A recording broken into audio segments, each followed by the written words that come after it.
Recordemos que San Pedro lo habíamos visto de visita pastoral, ¿no? Y que le habían llamado a Jope o Jaffa, donde había tenido lugar, donde había muerto aquella señora Tabita, aquella señora tan generosa, y lo mandan llamar. Tiene lugar la resurrección de aquella mujer, y nos contaron el episodio del centurión Cornelio. Tenemos que situarnos.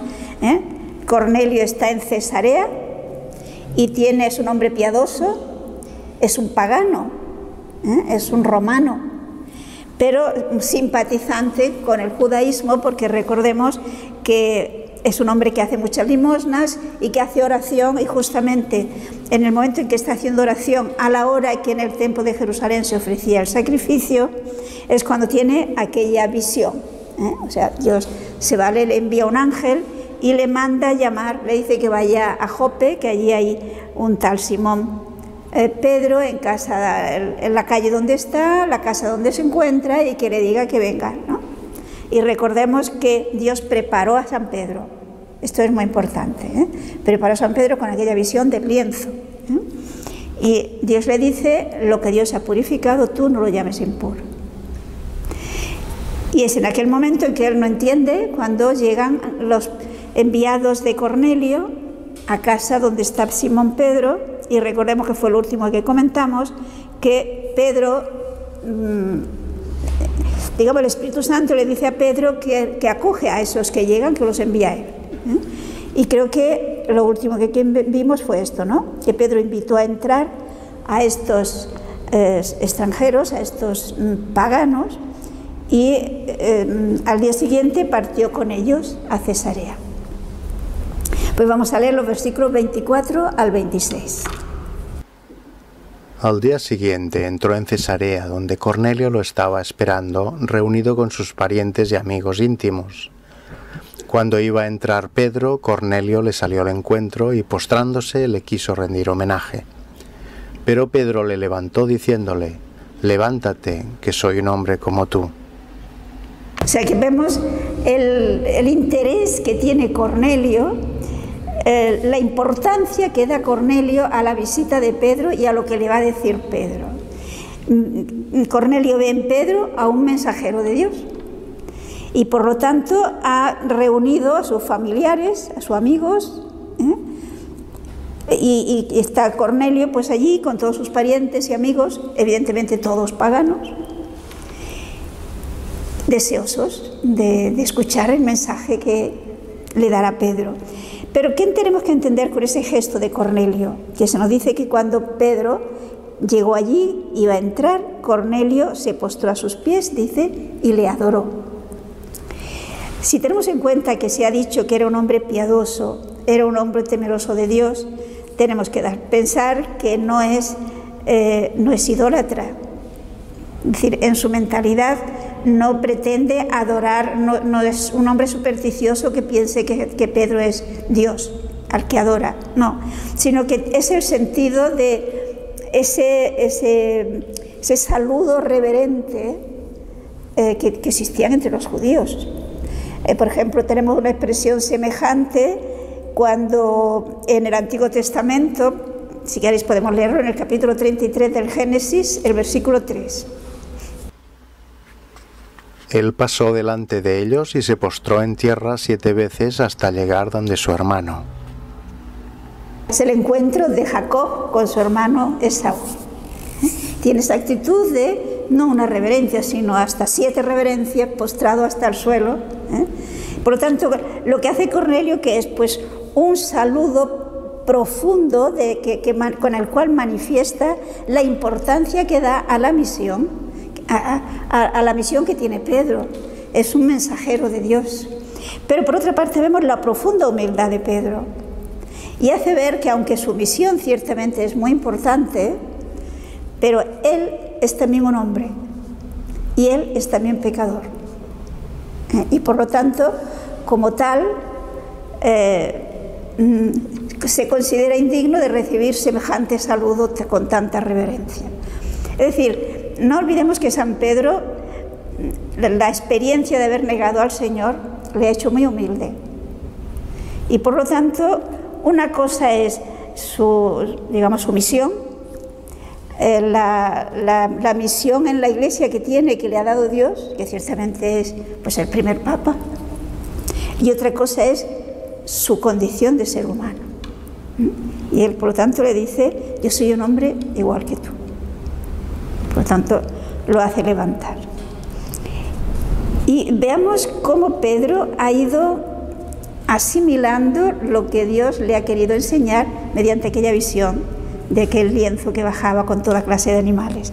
Leamos los versículos 27 al 29. Entró en la casa conversando con él y encontró a muchas personas reunidas. Entonces les dijo: vosotros sabéis que a un judío no le está permitido relacionarse con extranjeros ni entrar en su casa, pero a mí Dios me ha mostrado que no debo llamar profano o impuro a ningún hombre. Por eso, al recibir la llamada, he venido sin poner objeción. Decidme, pues, por qué motivo me habéis hecho venir. ¿Se dan cuenta cómo aquí él ha entendido lo que Dios le quería decir? Sin duda alguna, para San Pedro tuvo que ser muy duro entrar en casa de Cornelio, porque el judío, como le dice aquí, como dice él mismo aquí, al judío no le era permitido, no le era lícito entrar en casa de un pagano, de un incircunciso, contraía impurezas. Por lo tanto, él, como decía cuando vio aquel lienzo: no, Señor, que yo nunca he comido nada impuro. Por lo tanto, para él tuvo que suponer un vencimiento. Pensemos que esto se trata de una ley, de una norma que tenían los judíos desde siglos atrás. Por lo tanto, es algo que está muy arraigado en la psicología y en la mentalidad hebrea. Pero él ha entendido, bajo la acción del Espíritu Santo, no olvidemos que ha recibido el Espíritu Santo, ha comprendido que para Dios ya no hay distinción entre judíos y gentiles y paganos, que todos, más adelante lo va a ver todavía más claro, lo importante es su actitud ante Dios. Y yo pienso que esto todos tenemos que aprender, ¿no? Que ante Dios lo que cuenta no es la profesión que se pueda tener, no es el lugar que ocupamos ante la sociedad, sino nuestra actitud ante Dios, nuestra sinceridad ante Dios, nuestra buena voluntad ante Dios, nuestra voluntad sincera de corresponder a lo que Dios quiere. Y seguramente el día del juicio tendremos muchas sorpresas, porque sin duda vamos a encontrar personas que ante el mundo no pintaban nada y que allí son muy importantes, y otros que quizá ocupaban puestos muy destacados y que no son nadie o tienen poco valor, poca importancia ante Dios, ¿no? Por lo tanto, Pedro le dice: pues bueno, yo he obedecido al mandato de Dios, he comprendido que no tengo que hacer distinción y he venido. Ahora decidme qué queréis, porque claro, no sabe para qué le han llamado. Y veamos pues la respuesta de Cornelio, versículos 30 al 33. Cornelio dijo: hace 4 días a esta misma hora, cuando estaba haciendo la oración de la hora de nona en mi casa, se me presentó un hombre con vestido resplandeciente y me dijo: Cornelio, Dios ha oído tu oración y ha recordado tus limosnas. Envía pues a Jaffa y haz venir a Simón, llamado Pedro, que se aloja en casa de un tal Simón curtidor a orillas del mar. Enseguida envié a por ti y tú has hecho bien en venir. Ahora aquí nos tienes a todos delante de Dios para escuchar lo que el Señor te haya encargado decirnos. Bueno, fijémonos en las disposiciones de total disponibilidad y apertura y buena voluntad de Cornelio y de todos sus amigos y familiares, lo cual indica, si se fijan, que Cornelio tiene interés en que ese beneficio que él entiende que va a recibir también se beneficien otros, que los demás también conozcan a Dios, también sigan el mensaje de Dios, porque él entiende que le va a hablar de lo que Dios quiere que hagan. Y por lo mismo, pues esto se tiene que beneficiar también todas sus amistades. No es aquello de que a veces se tiene una situación un tanto intimista y digamos de aislarse, ¿no? De Dios y yo y cada uno que busque su camino. No, El mensaje es para todos y por lo tanto Cornelio tiene mucho interés. La prueba de que tiene mucho interés es que ha reunido a mucha gente, con lo cual para Pedro tuvo que ser más fuerte, porque no solamente estaba Cornelio y sus hijos, si es que tenía, y sus hijos y su esposa y su familia más íntima, sino que tiene buen grupo de amigos y de familiares. Y le cuenta brevemente por qué lo ha llamado. Y fijémonos ese detalle de Cornelio: has hecho bien en venir. Es una manera de agradecerle el que haya venido y de hacerle ver que eso a Dios le agradará, porque es Dios el que le ha dicho que lo llame. Por lo tanto, aquí estamos. ¿Qué es lo que nos tienes que decir? Estamos prontos a escuchar lo que a través tuyo Dios nos quiere decir. Ante esta situación, evidentemente, digamos que Pedro no puede esconderse, por decirlo de alguna manera, no puede empezar a decir, a ver, ¿qué le puedo decir, qué no le puedo decir?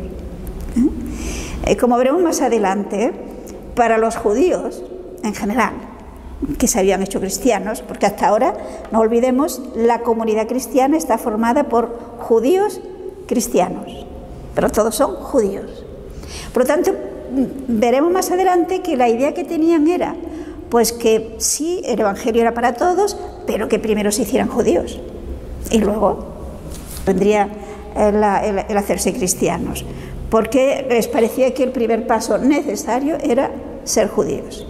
Y aquí Dios le está enseñando poco a poco a Pedro, con la docilidad de Pedro, que no, que esa división, digamos que lo que era la circuncisión ya no es necesario para salvarse, sino que lo necesario para salvarse es la fe en Cristo y por lo tanto el bautismo. Bien, pues continuemos los versículos 34 al 35.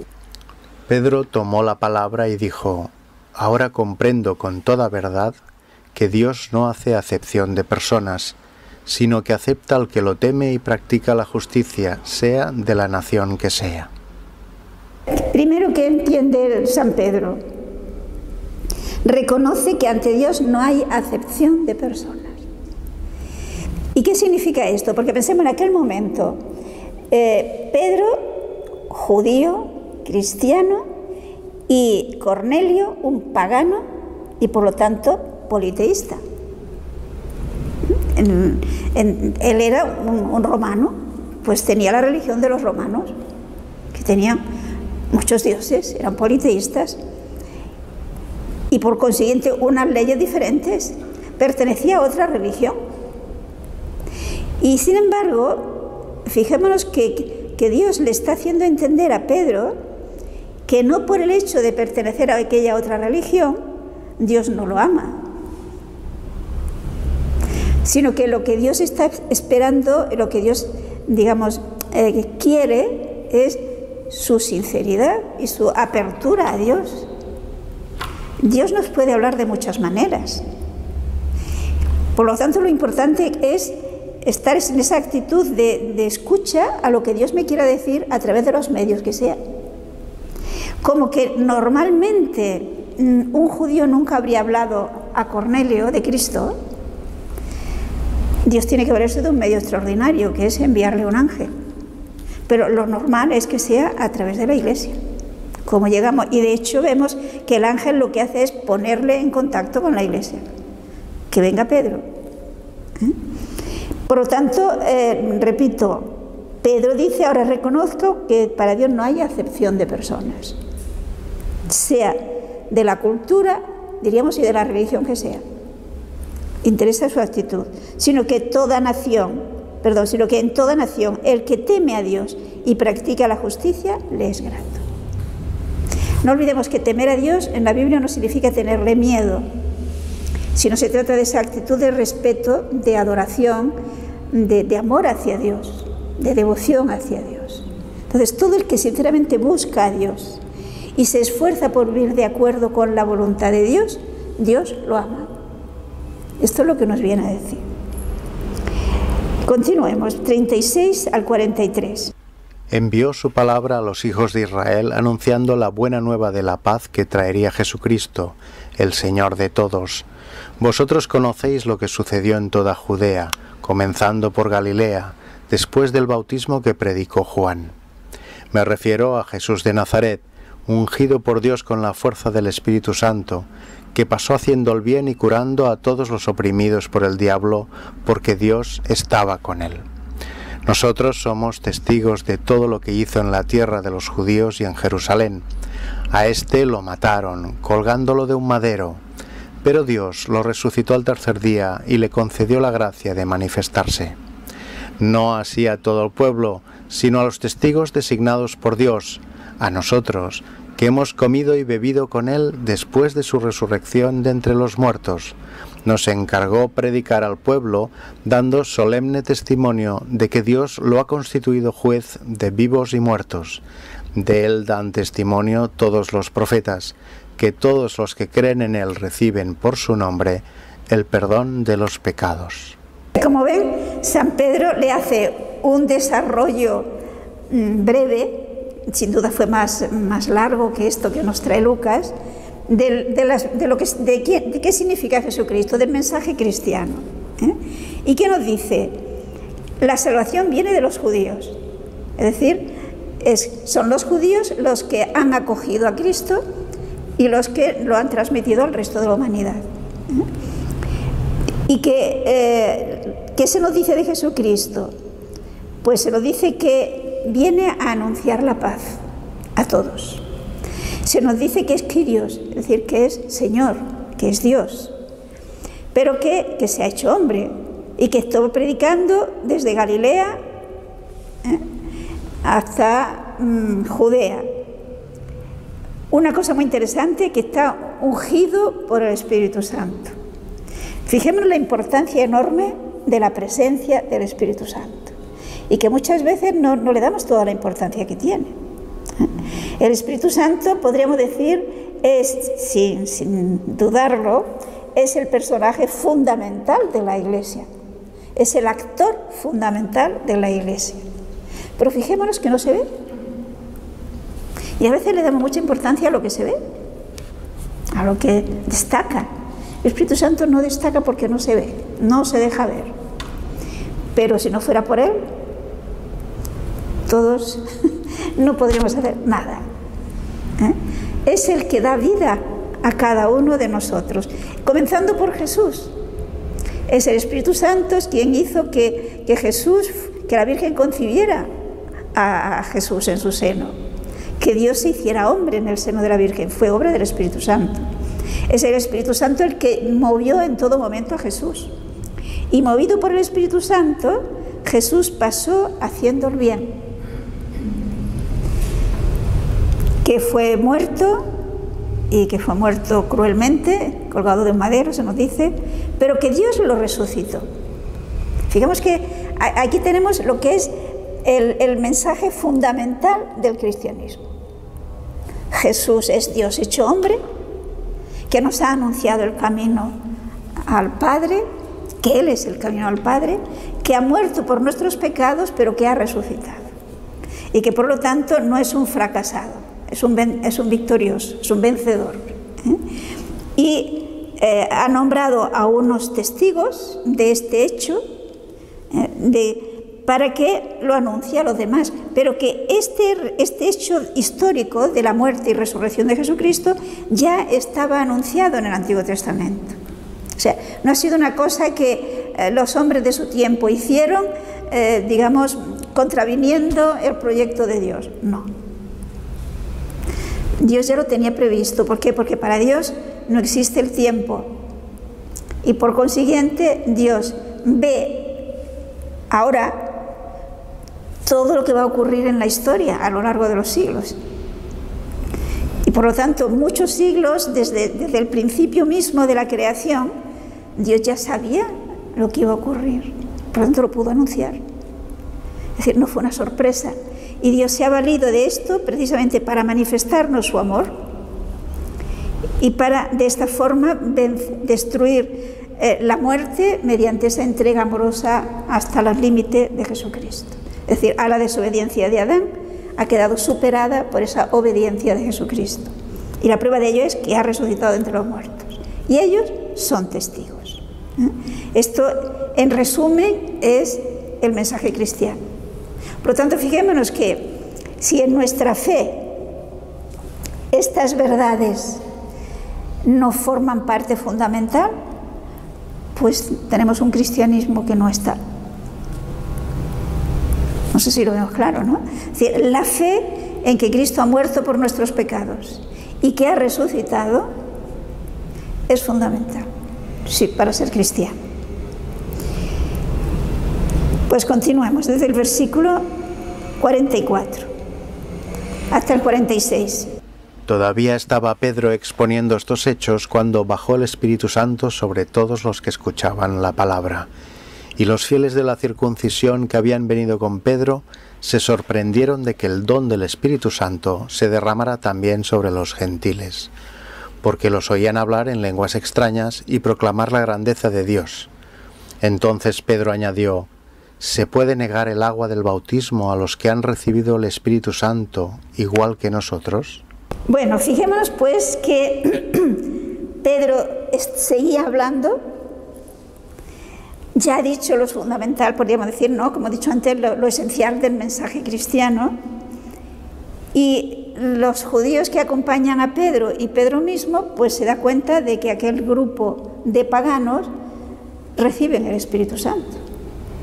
Y se manifiesta esa presencia del Espíritu Santo de la misma manera como se manifestó a ellos el día de Pentecostés. Diríamos así, es un Pentecostés pagano, digamos, para los paganos. Pero pensemos que se trata de personas que no están bautizadas. Normalmente se recibe el Espíritu Santo con el bautismo y sobre todo con la confirmación. Pero en este caso, ellos reciben el Espíritu Santo, el grupo, antes de bautizarse. Por lo tanto, ¿qué les está diciendo Dios a Pedro y al grupo de los judíos cristianos que le acompañan? Que esas personas han recibido la gracia, que esas personas tienen que bautizarlas. No sé si lo comprenden, ¿no? Porque ¿cómo se prueba que ellos han recibido el Espíritu Santo? Pues que lo ven, que hablan en distintas lenguas, que tienen esa presencia del Espíritu Santo que les impulsa a alabar a Dios, igual que a ellos. Y claro, es interesante ver cómo ellos quedan fuera de sí. Los de la circuncisión, el hablar de la circuncisión significa que son judíos. Recordemos que la circuncisión era un signo de pertenencia al pueblo de Dios desde tiempo de Abraham. Cuando Dios hizo alianza con Abraham, la señal mediante la cual se formaba parte del pueblo de Dios era la circuncisión. Y esto era algo sagrado para los israelitas. El que uno estuviera sin circuncidar, diríamos, era quedar fuera del pueblo de Dios. Por lo tanto, quedan fuera de sí de ver que unos incircuncisos, igualmente, que por lo tanto desde su punto de vista no pertenecen al pueblo de Dios, igualmente han recibido el Espíritu Santo. Con lo cual Pedro entiende todavía más que no se pueden hacer distinciones, que hay que bautizarles. Entonces fijémonos que en el 47 que dice: ¿podrá acaso alguno negar el agua del bautismo a estos que han recibido el Espíritu Santo igual que nosotros? Es decir, él comprende quién somos nosotros para negarles el bautismo a estos que han recibido el Espíritu Santo igual que nosotros. Dios los está tratando igual que a nosotros. Luego, ¿quién somos nosotros para negarle el bautismo? Y versículo 48. Y mandó bautizarlos en el nombre de Jesucristo. Entonces le rogaron que se quedara unos días con ellos. Es un detalle, si se fijan, que quien bautiza no es Pedro. Mandó bautizarlos en el nombre de Jesucristo. Bautizar en el nombre de Jesucristo no quiere decir que el bautismo sea yo te bautizo en el nombre de Jesucristo, no. Es para distinguir de otros bautismos, como por ejemplo el de Juan Bautista. Pero el bautismo de Jesucristo es en el nombre del Padre y del Hijo y del Espíritu Santo. Esto lo tenemos en San Mateo, que Cristo mismo dio la fórmula, ¿no? Y vemos también en San Pablo que él hacía normalmente eso, él, digamos, los que le acompañaban bautizaban y él administraba la confirmación. Y seguramente sería lo que ocurriría aquí. Son los que acompañan a Pedro, los que bautizan. Pensemos que si eran un buen grupo, pues tuvieron que intervenir varios, quizás el mismo San Pedro también intervino, ¿no? Y se queda con ellos algunos días. Claro, había que acabar de formar a este grupo. Pensemos que con esto se ha dado un paso fundamental en el cristianismo para que realmente pueda ser católico, o sea, universal, a todos sin distinción. Pero al mismo tiempo yo creo que es muy importante que nos demos cuenta cómo según estos textos nunca podemos mirar con menosprecio a nadie, sea de la religión que sea. Porque es cierto que a Dios no le da lo mismo que uno sea cristiano o sea de cualquier otra religión, no le da lo mismo, porque Él ha venido precisamente para enseñarnos el camino y Él es el camino. Pero eso no quita a que haya personas en otras religiones con muy buena voluntad y que si sinceramente buscan la verdad y buscan agradar a Dios y buscan hacer las cosas como Dios quiere, Dios las ama. Aquí podríamos decir que quizás se aplicaría el bautismo de deseo. Fijémonos que estos Cornelio y sus compañeros, cuando reciben el Espíritu Santo, es porque tienen, podríamos decir, el bautismo de deseo. Desean hacer lo que Dios quiere. Si no se bautizan, porque no lo sabían hasta entonces. Cuando lo saben, se bautizan. Pero la noticia corre. No tan rápido como ahora, ¿verdad? Que tenemos internet y entonces ya es instantánea. Pero sí que pasa la noticia y por lo tanto llega a Jerusalén esa noticia de que Pedro ha entrado en casa de unos paganos y los ha bautizado. Y no se han hecho judío primero. Entonces hay los que están apegados a sus ideas que no les parece correcto lo que ha hecho Pedro. Y se lo van a echar en cara. Vamos al capítulo 11. Y veamos los versículos 1 al 3. Los apóstoles y los hermanos de Judea se enteraron de que también los gentiles habían recibido la palabra de Dios. Cuando Pedro subió a Jerusalén, los de la circuncisión le dijeron en son de reproche: «Has entrado en casa de incircuncisos y has comido con ellos». Sabemos que cuando Pedro llega a Jerusalén, los de la circuncisión, es decir, sin duda alguna con este término de los de la circuncisión se está refiriendo a aquellos que seguían más aferrados a su idea, porque todos eran circuncidados, todos eran judíos. En Jerusalén todos eran judíos. Pero estos precisamente de la circuncisión, los que defendían a toda costa la circuncisión, le echan en cara a San Pedro. Fijémonos que no le echan en cara que haya bautizado a unos paganos, no. Lo que le echa en cara es que haya entrado en casa de incircuncisos. Es decir, más o menos le viene a decir cómo no les obligaste a circuncidarse antes de entrar en su casa y de hablarle de Jesucristo. A ver, pensemos que no es fácil cambiar una idea que se ha transmitido de padres a hijos de generación en generación desde Abraham, o sea, hacía muchos siglos. Es algo que lo tienen metido hasta en las entrañas, ¿no? Por lo tanto, ellos no podían concebir, y San Pedro le ha costado, como veremos, como hemos visto, ¿no? No podían concebir que una persona que permanece fiel a esa ley que Dios dio sea igual que uno que ha vivido sin tener en cuenta esa ley que Dios le dio a Abraham. Esto no lo podían entender. Pensemos que un judío, como hemos visto antes, no podía entrar en casa de un incircunciso. Incluso si tenían esclavos, a los esclavos había que circuncidarlos. Es decir, era algo fundamental. Entonces, esto no entienden cómo Pedro ha entrado en casa de incircuncisos. No porque los ha bautizado, insiste. Entonces Pedro les va a decir por qué lo ha hecho.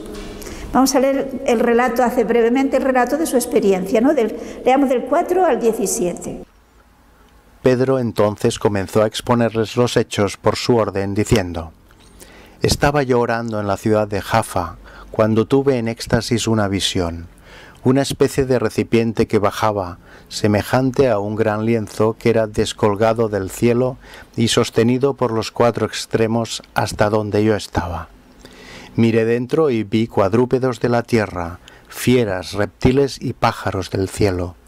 Luego oí una voz que me decía: Levántate, Pedro, mata y come. Yo respondí: De ningún modo, Señor, pues nunca entró en mi boca cosa profana o impura. Pero la voz del cielo habló de nuevo: Lo que Dios ha purificado, tú no lo consideres profano. Esto sucedió hasta 3 veces, y de un tirón lo subieron todo de nuevo al cielo.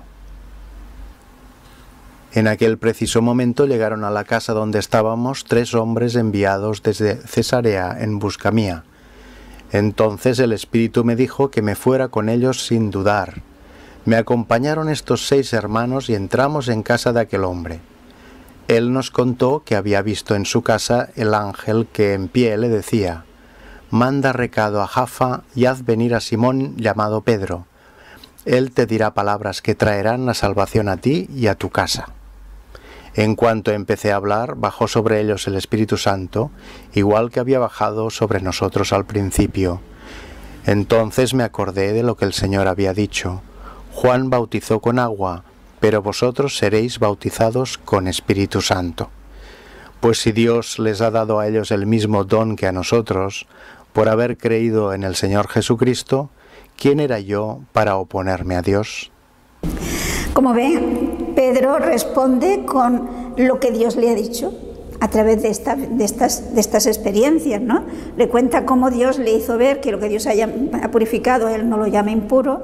Le cuenta la historia de Cornelio, pero fijémonos en el versículo 14, que Cornelio le dice que Dios le dijo que Pedro te hablará palabras por las cuales serás salvo tú y toda tu casa.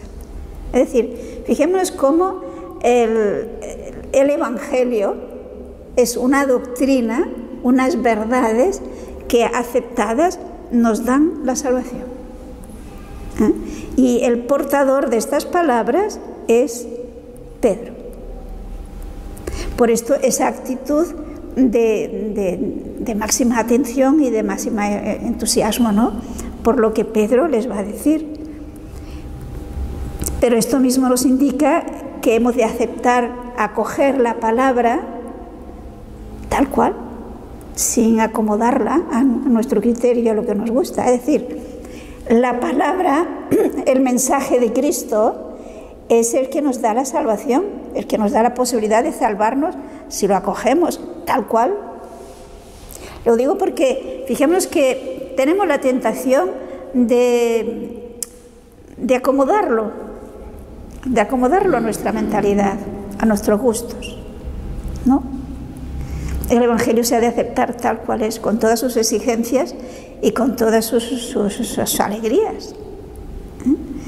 Soy yo quien tengo que adaptarme al Evangelio. No puedo adaptar el Evangelio a mi criterio y a lo que a mí me gusta.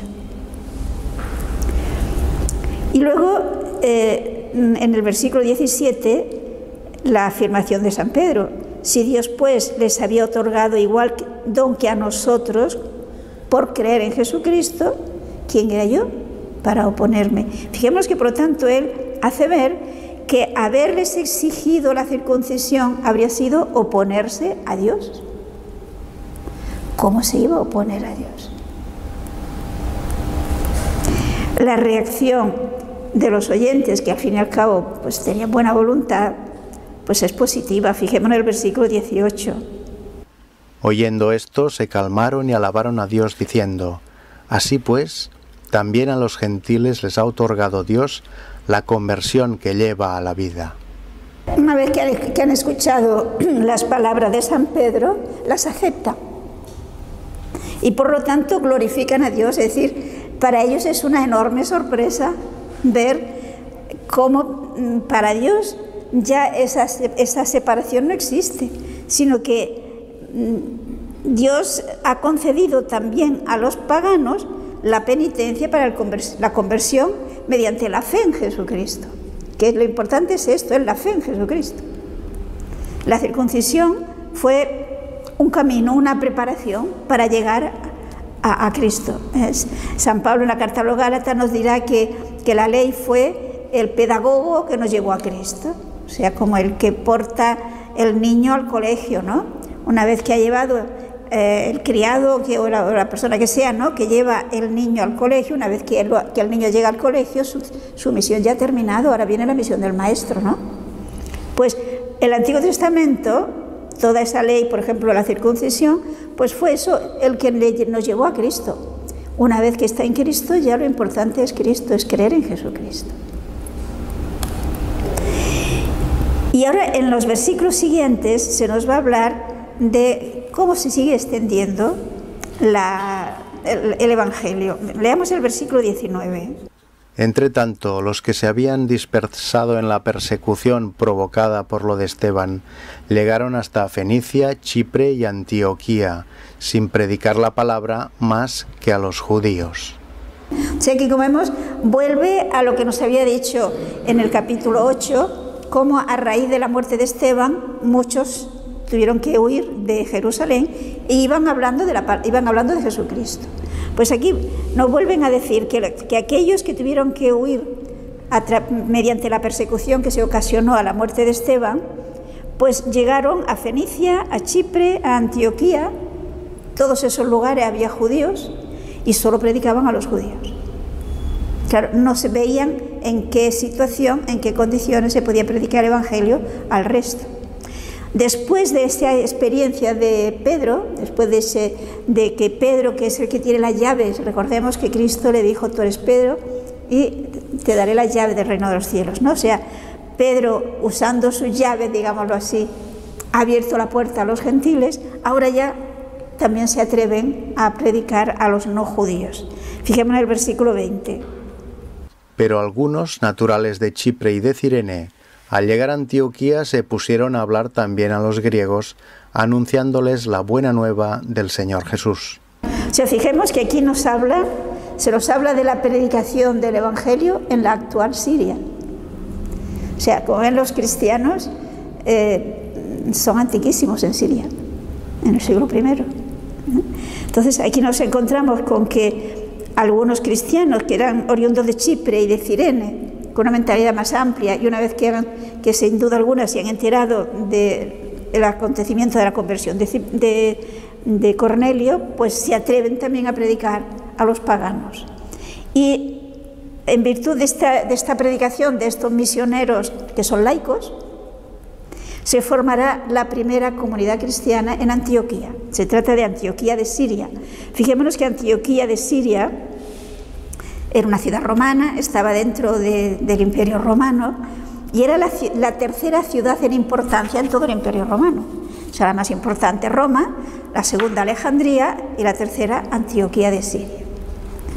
Una ciudad pues que entonces pues tendría unos 500, quizás medio millón de habitantes más o menos. Pero pensemos, estaba en el siglo I. Y veamos pues cómo se desarrolla la iglesia aquí en Antioquía, el versículo 21. Como la mano del Señor estaba con ellos, gran número creyó y se convirtió al Señor. Tenemos pues una conversión de paganos al cristianismo en masa. Y allí en Antioquía tenemos que estos cristianos que llevan el Evangelio, la mano del Señor estaba con ellos. Es decir, es Dios el que los mueve, es el Espíritu Santo el que los mueve. Y porque son personas que creen de verdad, que yo creo que quizás si actualmente no tenemos tanta fuerza para llevar el Evangelio a otros, quizás nos falta más unión con Dios, más fe. Tenemos una fe acomodada a costumbres muchas veces. Y entonces, pues sí, damos testimonio de Jesucristo, pero yo diría, hay otros valores más importantes muchas veces en nuestra vida.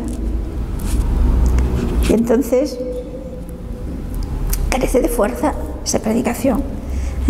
Quizás tendremos que hacer más oración para que efectivamente Dios pueda actuar, que seamos dóciles a que Dios pueda actuar a través nuestro, porque la mano del Señor estaba con ellos, porque ellos eran dóciles al Evangelio, eran dóciles a Cristo, vivían esa fe. No olvidemos que fe en la Biblia no es solo, ni mucho menos lo más importante, aceptar las verdades de nuestra fe, que sí que es importante, pero no es eso lo que nos hace cristianos. Lo que nuestra fe significa que yo me adhiero a Cristo, que la figura de Cristo para mí es la fuente de mi vida, que yo trato de pensar como Él, de tener las actitudes que Él tiene, tener el proyecto de vida que Él tiene, por lo tanto la ilusión de llevar el Evangelio al resto. Esto es tener fe, esa adhesión a Él, y esa adhesión a Él hace que seamos dóciles y que Dios pueda actuar a través nuestro. Es lo que ocurría aquí, ¿no? Versículos 22 al 24.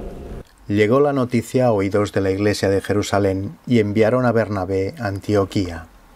Al llegar y ver la acción de la gracia de Dios, se alegró y exhortaba a todos a seguir unidos al Señor con todo empeño, porque era un hombre bueno, lleno de Espíritu Santo y de fe. Y una multitud considerable se adhirió al Señor. Se observen cómo, una vez más, vemos cómo los apóstoles desde Jerusalén llevan la dirección de la iglesia, de la marcha del Evangelio. Recuerden que habíamos visto que como en Samaria, cuando el diácono Felipe hace todas aquellas conversiones, van Pedro y Juan a confirmar. Ahora aquí es un grupo de laicos que han formado esta comunidad cristiana de Antioquía, que lógicamente los han bautizado y los han catequizado, pero la noticia llega igualmente a Jerusalén.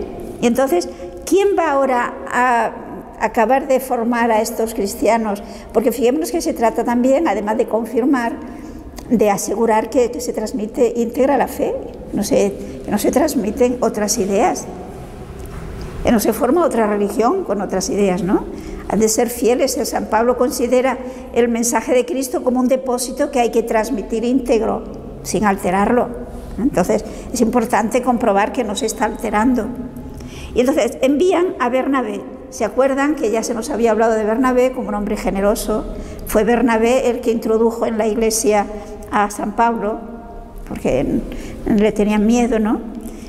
Y cuando este Bernabé llega a Antioquía, se nos dice que se alegró, vio la gracia de Dios, y yo no sé si se han fijado en el versículo 24, que dice la razón por la cual Bernabé se alegró y animaba a los cristianos recién convertidos a perseverar en su fidelidad al Señor. La razón es porque era hombre bueno, lleno del Espíritu Santo y de fe. ¿Qué quiere decir? Fijémonos que si Bernabé no hubiera sido un hombre bueno, lleno del Espíritu Santo y un hombre de fe, se habría alegrado de aquella cantidad de cristianos que han salido del paganismo, que ha conseguido unos laicos, personas, digamos, que no son sacerdotes, que no son diáconos, que no son apóstoles. Es decir, es fácil, es humano, cuando no hay un auténtico espíritu de fe, que se introduzca la envidia, un poco el amor propio, y entonces la alegría del éxito de otro no es tan sincera. Otra cosa es cuando la he hecho yo.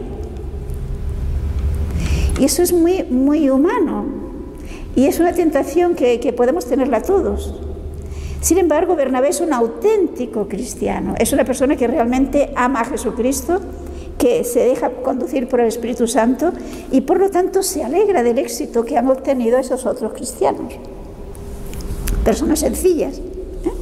Y lo único que hace es animarles a que perseveren y completar la formación de aquellas personas.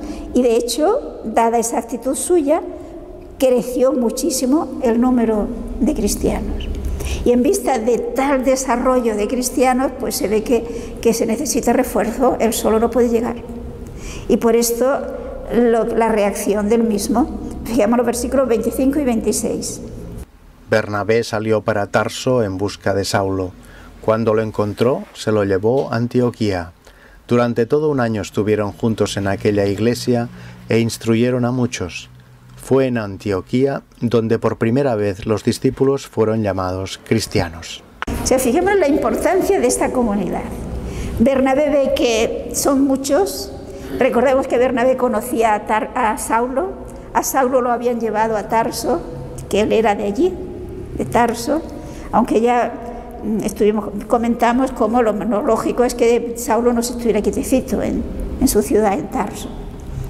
Pero posiblemente Bernabé conocía la vocación especial de Saulo de predicación a los paganos y por lo tanto lo va a buscar. Y ahora tenemos a Bernabé y a Saulo predicando en Antioquía durante un año. Y con lo cual pues aumentó considerablemente el número de cristianos venidos del paganismo. Y es el dato interesante de que precisamente allí fue donde se comenzó a usar el nombre de cristianos. Seguramente fue un nombre que se inventaron los no cristianos. O sea, cristianos los que creen en Cristo, los que siguen a Cristo. Y de ahí el nombre de cristianos. Porque si recuerdan, los cristianos antes se llamaban creyentes, se llamaban discípulos, ¿se acuerdan? Hablan de los discípulos o de los creyentes, también se llamaban hermanos. Es decir, los nombres que ellos usaban hacen relación a lo que es el ser cristiano. Creyente, o sea, los que realmente creen en Cristo. Santos también, recordamos que San Pablo habla, saludad a los santos, escriben los santos. ¿Por qué? Porque el cristiano está llamado a ser santo. Y ha prevalecido el nombre de cristiano. Pero, repito, no deja de ser interesante tener en cuenta cuál era el nombre que ellos se llamaban en principio. Porque son los que definen lo que significa ser cristiano. Un creyente que trata de seguir a Cristo como discípulo, que aspira a ser santo y pone los medios y que por lo tanto vive la fraternidad. Eso es realmente lo que es un cristiano. Pero no deja de ser interesante ver que precisamente en Antioquía, en Siria, es donde surge el nombre de cristianos.